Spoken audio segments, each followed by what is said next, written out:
করিবে। আমি শেষ নবী, আমার পর আর কোন নবী আসিবে না।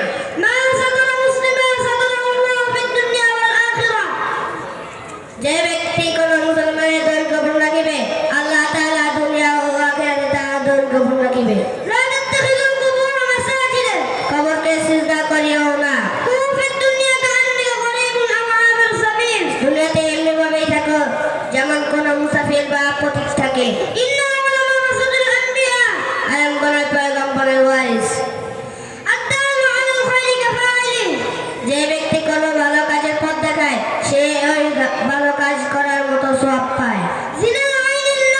চোখের জেনা হলে দেখা,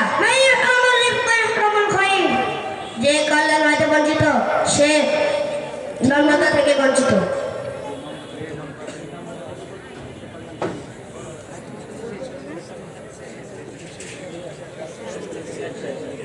মাশাআল্লাহ, আল্লাহ তাদেরকে নেক হায়াত দান করো।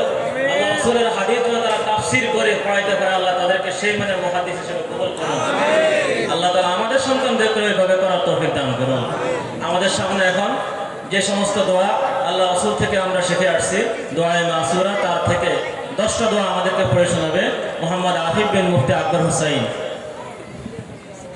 আসসালামু আলাইকুম ওয়া রাহমাতুল্লাহি ওয়া বারাকাতুহু। নিদ্রা যাইবার সময় দোয়া পড়িতে হয়, আল্লাহুম্মা বিসমিকা আমুতু ওয়া আহইয়া। নিদ্রা হইতে জাগ্রত হইলে দোয়া পড়িতে হয়, আলহামদুলিল্লাহিল্লাযী আহইয়ানা বা'দা মা আমাতানা ওয়া ইলাইহিন নুশুর। সকল সন্ধ্যায় দোয়া পড়িতে হয়, বিসমিল্লাহিল্লাযী লা ইয়াদুররু মা ইসমিহি শাইউন ফিল আরদি ওয়া লা ফিস সামাই ওয়া হুয়াস সামিউল আলিম। ফজর ও মাগরিবের পর নিম্ন দোয়াটি করতে হয়, আল্লাহুম্মা আজিরনি মিনান নার। প্রত্যেক ফরজ নামাজের পর নিম্ন দোয়াটি করতে হয়, লা ইলাহা ইল্লাল্লাহু ওয়াহদাহু লা শারীকা লাহু লাহুল মুলকু ওয়া লাহুল হামদু ইউহয়ি ওয়া yumiit বিয়াদিহিল খায়র ওয়া হুয়া আলা কুল্লি শাইইন কাদির। আল্লাহুম্মা লা মানি'a লিমা আ'তাইতা ওয়া লা মু'তিয়া লিমা মানা'তা ওয়া লা ইয়ানফa'u যাল জাদ্দি মিনকাল জাদ্দু।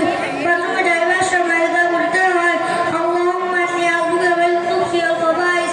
প্রথম থেকে বেরোবার সময় দোয়া পড়তে হয়, আলহামদুলিল্লাহিল্লাযী আযহাবা আনিল আযা ওয়া আফানি। আজানের পর নিম্ন দোয়াটি পড়তে হয়, আল্লাহুম্মা রাব্বা হাযিহিদ দাওয়াতিত তাম্মা ওয়াস সালাতিল কাইমা আতি মুহাম্মাদানিল ওয়াসিলাতা ওয়াল ফাদিলা ওয়াব'আথহু মাকামান মাহমুদাল্লাযী ওয়া'আদতা ইন্নাকা লা তুখলিফুল মি'আদ। বিসমিল্লাহি ওয়াল হামদুলিল্লাহ। ওযুর ভিতরে পড়ে পড়ে নিম্ন দোয়াটি পড়তে হয়, আল্লাহুম্মা ইগফিরলি যামবি ওয়াস'আলি ফি দারি ওয়া বারিক লি ফি রিজকি।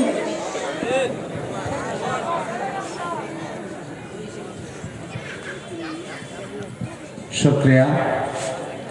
আমরা এখন আমাদের ছোট্ট ভাইদের মুখ থেকে হাদিস, আসমাউল হুসনা এবং দোয়ায়ে মাসুরা শুনতেছিলাম। অর্থাৎ একটা ছেলে এই বয়সেই শিখে যাচ্ছে যে আমাকে কোন কাজ করার সময় কোন দোয়াটি পড়ে আল্লাহ তাআলার পক্ষ থেকে রহমত নিয়ে নিতে হবে।